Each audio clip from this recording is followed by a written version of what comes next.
Assalamualaikum warahmatullahi wabarakatuh. Salam sejahtera untuk kita semua. Semoga kita selalu sehat walafiat dan dimudahkan dalam segala aktivitas yang kita jalani. Perkenalkan, nama saya Ahmad Jamil, dosen pada Program Studi Manajemen Fakultas Ekonomi UNAMIN dengan NIDN 14180599501 dan NUPTK 4850373674130262. Pada kesempatan kali ini, izinkan saya untuk menyampaikan PDD UKT-PT pada bidang pengajaran pada mata kuliah yang saya ampu di kampus kami. Mata kuliah yang saya ampu adalah mata kuliah studi kelayakan bisnis yang mempunyai bobot sebesar 3 SKS yang dibawakan pada semester 6. Proses pembelajaran dilakukan di dalam kelas dengan jumlah pertemuan sebanyak 16 kali tatap muka. Pada pertemuan ke-8 dilakukan yang namanya UTS, ujian tengah semester, yang akan mengevaluasi mahasiswa mulai pertemuan 1 sampai dengan pertemuan ke-7. Dan pada pertemuan ke-16 dilakukan namanya UAS atau ujian akhir yang akan mengevaluasi mahasiswa mulai pertemuan ke-9 sampai dengan pertemuan ke-15. Mata kuliah studi kelayakan bisnis akan membahas mengenai aspek-aspek penting dalam meningkatkan pengetahuan mahasiswa tentang bisnis yang akan dilaksanakan. Beberapa aspek penting yang akan dibahas seperti aspek ekonomi, sosial, politik, hukum, ekonomi, aspek manajemen dan aspek SDM, dan berbagai aspek lainnya yang dapat mendukung jalannya usaha dengan baik. Selain itu, mahasiswa juga akan diberikan bekal mengenai apakah usaha itu dapat dikatakan layak atau tidak. Sehingga mahasiswa bisa mengetahui apakah bisnis ini bisa menguntungkan atau tidak. Dalam mata kuliah studi kelayakan bisnis dibebankan CPL yang di dalamnya ada aspek sikap, pengetahuan, keterampilan umum, dan keterampilan khusus. Pada keterampilan khusus dibebankan CPL yang isinya mahasiswa mampu mengidentifikasi peluang dan tantangan bisnis dan mengoperasikan bisnis secara etis dan sesuai dengan hukum yang berlaku. Atas CPL-CPL yang sudah dibuat itu, dibuatlah yang namanya CPMK. Pada mata kuliah studi kelayakan bisnis, terdapat 4 CPMK yang akan membantu mencapai CPL yang telah dibuat. CPMK pertama, mahasiswa mampu mendeskripsikan dasar-dasar studi kelayakan bisnis dengan benar. Yang kedua adalah mahasiswa mampu menguraikan aspek-aspek dalam studi kelayakan bisnis. CPMK ketiga, mahasiswa mampu menganalisis kebutuhan bisnis baru. Dan CPMK yang keempat, mahasiswa mampu membuat laporan studi kelayakan bisnis. Atas CPMK itu dibuatlah yang namanya sub CPMK. Pada mata kuliah studi kelayakan bisnis ada 7 sub CPMK yang akan membantu dalam mencapai CPMK yang telah dibuat. Hasil sub CPMK dibuatlah yang namanya materi yang akan mencapai yang namanya sub CPMK tadi. Dalam studi kelayakan bisnis dibuat 14 materi yang akan membantu mahasiswa untuk memahami studi kelayakan bisnis dengan baik. Di antaranya adalah pada pertemuan awal mahasiswa akan disampaikan mengenai latar belakang studi kelayakan bisnis. Yang kedua adalah tahapan-tahapan dalam studi kelayakan bisnis. Pada tatap muka ketiga kita akan membahas mengenai aspek pasar, dan yang keempat bagaimana kita membahas mengenai aspek teknik dan teknologi. Yang pada tatap muka yang kelima kita akan membahas mengenai aspek manajemen dan SDM. Pertemuan ke-6 kita akan membahas mengenai aspek ekonomi, sosial, politik, dan hukum. Yang ke-7 kita akan membahas mengenai aspek keuangan, dan seterusnya hingga tatap muka yang ke-15 kita akan membahas mengenai pembuatan laporan studi kelayakan bisnis. Dan pada tatap muka ke-16 kita akan melakukan yang namanya UAS. Pada video selanjutnya diberikan pembahasan mengenai tatap muka yang kelima, yaitu yang membahas mengenai aspek manajemen dan SDM. Metode perkuliahan dilakukan dengan memberikan pemahaman kepada mahasiswa dengan memberikan materi yang sesuai dengan pembahasan pada waktu tersebut. Dan apabila ada yang tidak dipahami, kita akan melakukan sesi diskusi dan tanya jawab sehingga mahasiswa dapat memahami dengan lebih baik mengenai aspek atau pembahasan yang ada dalam mata kuliah studi kelayakan bisnis. Di ujung kami akan memberikan tugas kepada mahasiswa untuk membahas mengenai aspek manajemen dan aspek SDM, sehingga mahasiswa bisa lebih memahami mengenai aspek manajemen dan aspek SDM. Dalam mata kuliah studi kelayakan bisnis, mahasiswa mempunyai tugas besar, yaitu membuat analisis kelayakan bisnis atas ide dan usaha yang akan dibuatnya. Tugas ini akan menjadi bekal kepada mahasiswa, sehingga kelak ketika membuat usaha, mahasiswa mampu menganalisis ide usaha itu dengan sebaik-baiknya. Berikut adalah video materi kelima yang membahas mengenai aspek manajemen dan SDM. Terima kasih dan selamat menyaksikan. Baik, adik-adik semua, Assalamualaikum warahmatullahi wabarakatuh. Waalaikumsalam warahmatullahi wabarakatuh. Teman-teman sehat?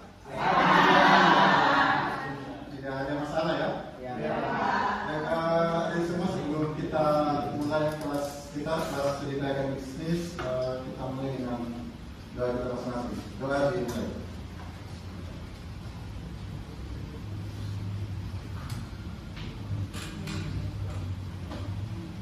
Selesai. Baik, adik semua, kali ini kita akan bahas satu aspek dalam studi kelayakan bisnis, aspek yang dianggap sangat penting sekali, yaitu aspek manajemen dan SDM. Aspek ini dianggap paling penting. Kenapa? Yang hubungan sama SDM, karena SDM itu adalah kunci dalam sebuah bisnis. Kalau SDM-nya bagus, maka bisnis insya Allah tidak akan bagus. Tapi kalau bisnisnya tidak bagus, maka bisnisnya juga akan sulit jalan dengan baik. Sebelum mulai, masih ada yang ingat pembahasan pekan lalu? Masih. Apa yang dibahas? Apa yang dimaksud dengan aspek teknik? Ada yang boleh? Menurut saya aspek teknik merupakan analisis bagaimana kita mempelajari tentang bagaimana bisnis itu dapat berjalan operasinya, baik mulai dari proses produksi hingga teknologi seperti apa yang digunakan dalam bisnis kita. Oke. Apakah dibutuhkan juga teknologi yang bagus? Butuh. Teknologi yang bagus untuk usaha, teknologi bagaimana? Teknologi yang sesuai dengan kebutuhan dan teknologi yang meningkatkan produktivitas serta mengurangi limbah, serta teknologi yang berdampak positif bagi kehidupan sehari-hari. Oke. Jadi kalau misalkan teknologinya kita itu tidak bagus, meskipun dia canggih tapi tidak sesuai dengan kebutuhan kita, maka akan menambah biaya-biaya di dalam usaha kita, dan itu menjadi tidak baik bagi usaha kita. Nah, ada semua itu teknologi yang keempat. Yang kelima ini kita akan bahas kita akan bahas tentang salah satu aspek mengenai aspek manajemen dan SDM. Nah, ini tujuan kita analisis mahasiswa mampu menjelaskan aspek manajemen dan SDM dalam studi kelayakan bisnis. Jadi Anda semua wajib memahami tentang aspek manajemen dan aspek SDM. Kemudian juga mampu menganalisis sebab-sebab kegagalan. Kemudian juga mampu menjelaskan dan melakukan perencanaan, mengorganisasi, meningkatkan dan inovasi bisnis. Ini adalah bagiannya fungsi SDM. Jadi Anda semua wajib tahu mengenai hal ini. Dan kemudian mampu menganalisis kebutuhan SDM dalam usaha. Kalau Anda tidak mampu menganalisis, maka akan ada masalah dalam sebuah usaha. Gitu. Jadi kita mampu menganalisis dengan melakukan analisis di awal. Kemudian mampu untuk merencanakan dan melaksanakan fungsi-fungsi SDM dengan sebaik-baiknya. Ini tujuan kita menganalisis, tujuan pembahasan tadi. Nah, fungsi manajemen ada berapa? 4. Apa saja? Rencana,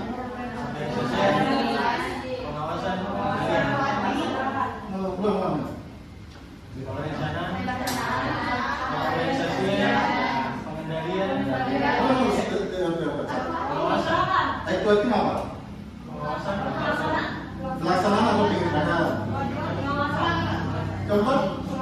Pengawasan atau? Makanya kalau kita menyebutnya, biasa kita singkat dengan POS.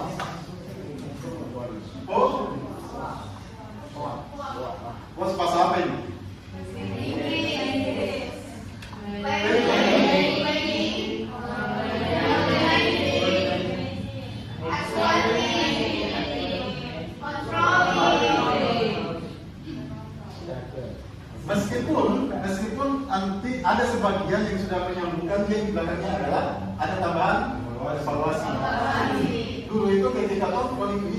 sebenarnya dari evaluasi, tapi belakangan itu dipisahkan evaluasi ini.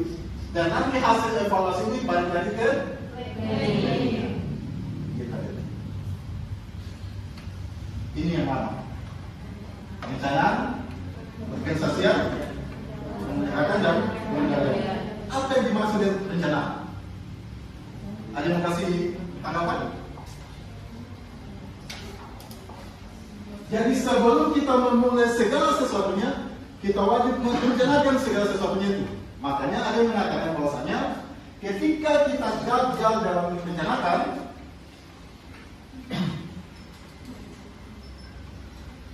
sama saja dengan merencanakan. Itu sama dengan kita merencanakan gagal.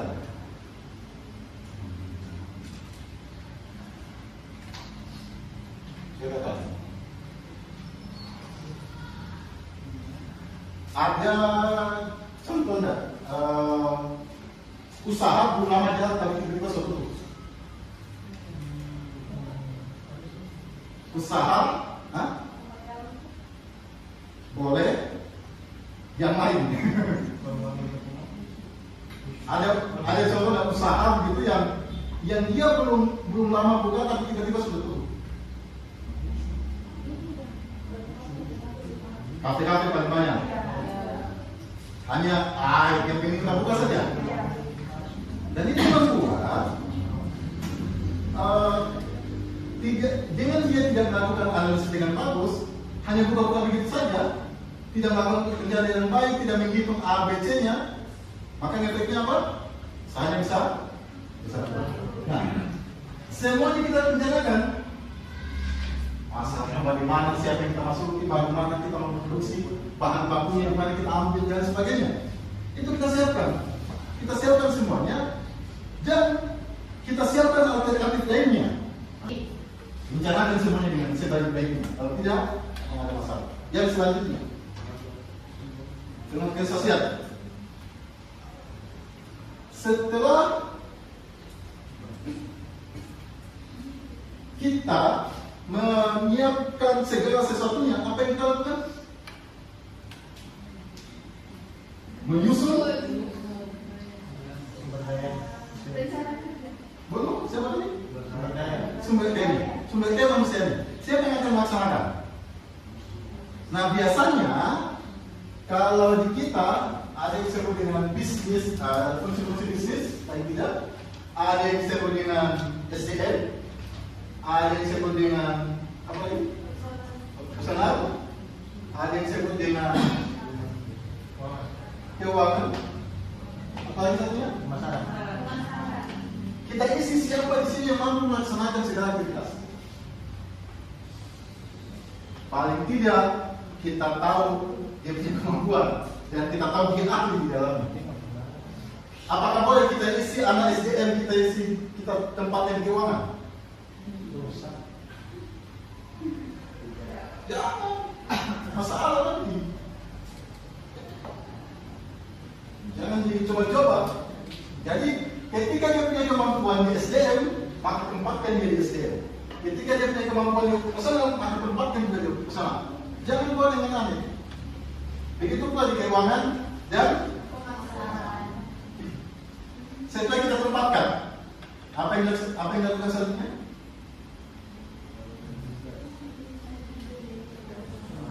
Dia menjalankan segala tugas dan tanggung jawabnya pada tempatnya masing-masing.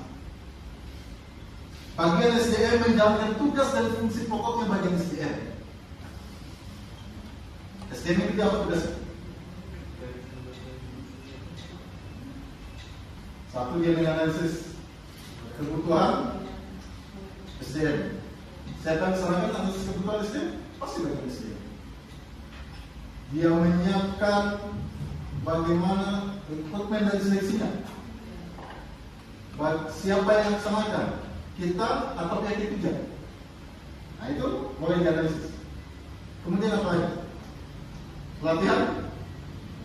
Pengembangan? Apa lagi? Jabatan? Ya kan? Bonus? Nah, itu tugas yang disebut. Dan tugas-tugas yang lainnya. Jadi dia laksanakan tugas saudaranya sesuai tugas dan fungsi pokoknya. Anda wajib buat itu semuanya.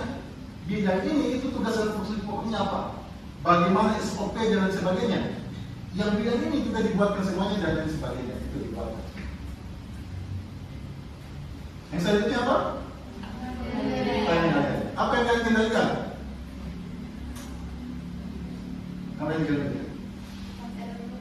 Hah? Gerakan Ya, pekerjaan, pekerjaannya apa lagi? Uangnya yang dikendalikan. Apa lagi? Dan semuanya wajib sesuai dengan S. Apa SOP kepanjangannya? Salah. Standar? Pesanan? Prosedur. Aduh. Siapa yang ikut-ikut? Yang ikut-ikut. Nah itu kita kendalikan. Jangan sampai tiba-tiba kita melihat, wah ini kayaknya ada satu peraturan nih. Wah ini kayaknya salah dilakukan, nanti tidak sesuai dengan spesifikasi.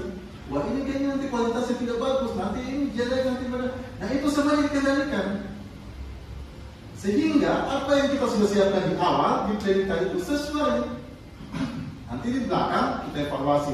Si A dia begini, si B dia begini, bidang A dia begini, bidang B dia begini.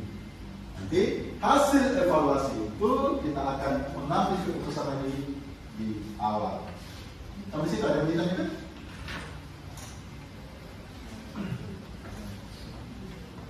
Sampai situ paham? Ya ada yang ditanya kan? Nah, biasanya dalam satu organisasi itu dia punya struktur organisasi yang sesuai dengan kebutuhannya. Ingat, sesuai dengan kebutuhannya. Kalau dia ini model apa? Yang fungsional. Siapa mau jadi GM? Enak jadi guru saya. Di bawah GM biasanya dia langsung masing-masing kepala-kepalanya, masing-masing fungsinya ya. Sama misalnya kalau kita melihat fungsi manajemen tadi, itu dia wajib ikut yang dia begitu fungsi manajemen. Oh iya, satu saya mau tanyakan. Kalau seandainya satu fungsi manajemen hilang, apakah bisnis itu bisa jalan dengan bagus atau tidak? tidak. Apa alasannya? Ada yang tahu? Karena ada satu bidang yang tidak bisa diawasi atau tidak dijalankan. Jadi akan pincang. Ya. Sama juga yang kita.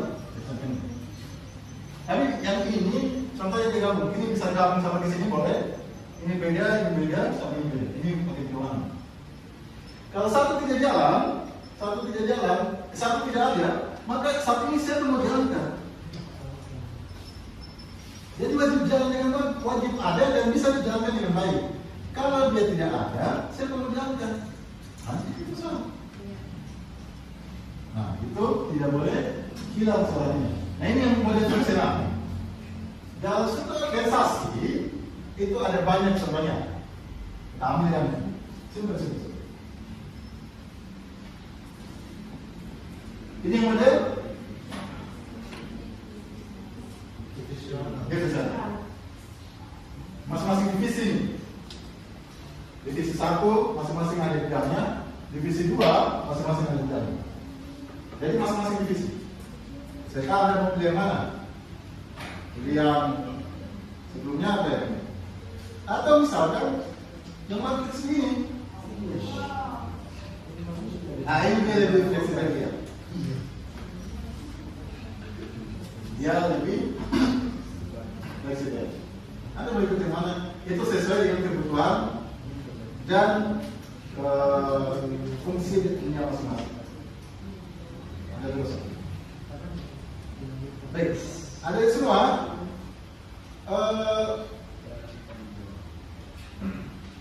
Di semua bidang tentukan tugas dan tanggung jawabnya setiap bidang dan setiap pegawainya.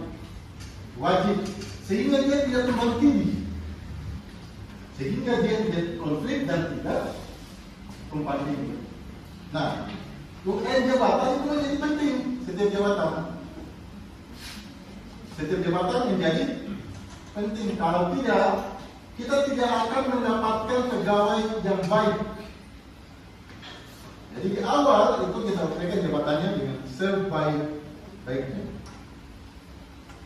Yang selanjutnya, ini yang wajib kita lihat. Bagaimana tenaga kerjanya? Berapa banyak yang dibutuhkan? 10, 20, 30? Ada yang mempunyai cita-cita tidak? Saya punya pegawai sekian. Bagaimana kualifikasinya? Nah, dijawab spesifikasi tadi itu dikasih masuk. Itu dia masuk dalamnya. Bagaimana sistem penggajiannya itu masuk di dalamnya. Itu wajib dibuat dengan sebaik-baiknya. Dokumen dan pelatihan. Di sini ada seleksi dulu, kemudian setelah dia lolos masuk ke dalam pelatihan. Kenapa? Saya mau tanya. Kenapa dibutuhkan pelatihan? Ketika pegawai masuk di kita, kenapa wajib ada pelatihan? Pegawai semakin menguasai bidang. Penyesuaian. Menguasai bidangnya. Kenapa? Karena sebelum dia masuk di kita, dia belum tahu apa tugas dan fungsi yang dia akan jalankan. Jadi wajib dilatih dulu. Nanti kemudian dikembangkan ilmunya setelah dia masuk ke dalam. Nah, bagaimana juga kepemimpinannya? Siapa kepemimpinan paling baik? Masing-masing ada yang mengatakan saya punya bapak, ada yang mengatakan nanti masing-masing. Tapi dalam usaha, kepemimpinan akan menentukan jalannya usaha. Kepemimpinan malas-malas, sistem-sistem kepemimpinan, model-model gaya-gaya kepemimpinan yang tahu? Transformasional. Apalagi? Kalau semuanya dia yang ambil keputusan, itu gaya apa namanya? Kalau dia minta pendapatnya kita, kalau semuanya tugas dan tanggung jawab pelaksanaan kegiatan dia kembalikan ke bawahan, disebut delegasi. Dia mendelegasikan kepada kita semua. Meskipun belakangan tambah nih suasana utama dengan yang lainnya. Tapi kan itu sangat penting sekali. Kemudian bagaimana pengawasan dan evaluasi. Ini sebagai contoh, kita menyampaikan contohnya. Ini pasti satu. Kalau kita pengennya pasti satu. Ada lagi? Pendidikan minimalnya. Ini kualifikasi pendidikan yang dibutuhkan. Bahkan kemudian akan ditanya penyamanan dan sebagainya itu menjadi penting sekali. Gajinya bonus. Nah, ini kalau kebiasaan saja. Biasanya banyak bonusnya. Yang banyak itu bonusnya. Tunjangan yang banyak. Jadi saya bersama Vega, Hotel Vega Raya yang jaga sound system. Yang jaga sound system itu gajinya biasa-biasa saja, tapi bonusnya setiap bulan bisa sampai 10 juta.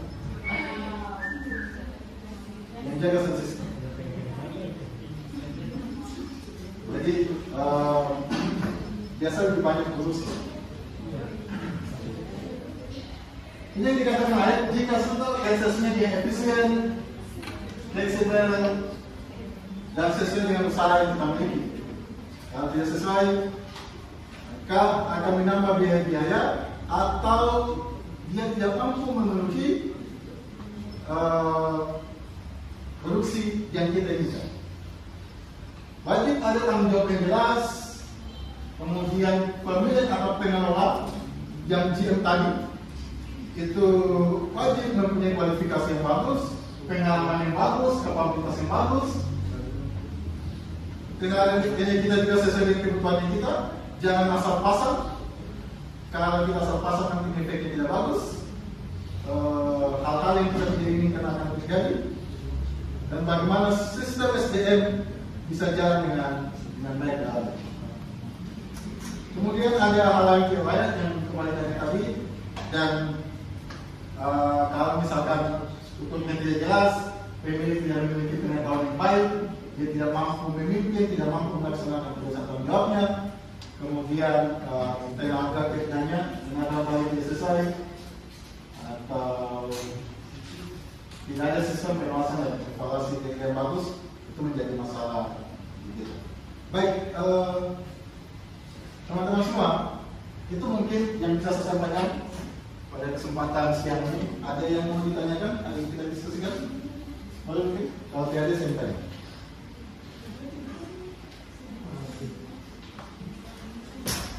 Ada? Ya Pak, sebenarnya Pak, tadi kan pada di pelatihan cara pelakukan. Kita kalau kita mendaftar atau kita melakukan kita tidak tahu apa yang harus apa tugasnya. Jadi perlu pelatihan. Silakan kalau kita mau mendaftar itu kan kita sudah tahu definisi kata definisinya untuk bagian-bagian dari kita daftar. Yang setiap kita masuk ke satu organisasi, dia memiliki sistem gate yang beda. Sesuai SOP-nya. Sesuai SOP-nya, penggunaan mesin, penggunaan teknologi dan sebagainya. Meskipun mungkin kita menguasai di bidangnya, tapi dia bisa beda di dalamnya. Setiap organisasi yang kita masuk. Terus misalnya anggaplah dinas. Kita meyakini kita mempunyai kualifikasi yang bagus ketika kita masuk jadi PNS misalkan. Tapi kenapa wajib melakukan DIPA? DIPA itu apa? Ada yang lakukan yang lainnya? Pendidikan dan latihan.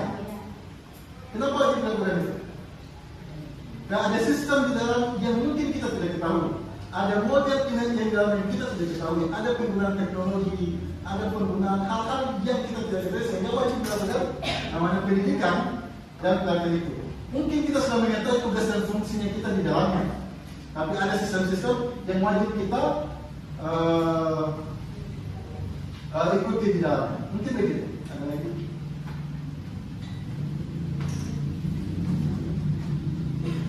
Kalau tidak ada, saya akan bagi tugas mungkin enggak. Saya akan bagi tugas ini menjadi dalam bentuk case method. Boleh dikumpulkan depan. Nanti tugasnya saya akan bagi sebentar. Tidak ada yang tanya? Tidak ada yang tanya? Cukup? Mungkin demikian teman-teman semua ya. Kita cukupkan. Baik teman-teman semua, terima kasih banyak atas waktunya. Semoga sehat selalu. Semoga kita dimudahkan dalam segala aktivitas. Kita cukupkan, Mas. Terima kasih banyak. Selamat siang. Assalamualaikum warahmatullahi wabarakatuh. Waalaikumsalam.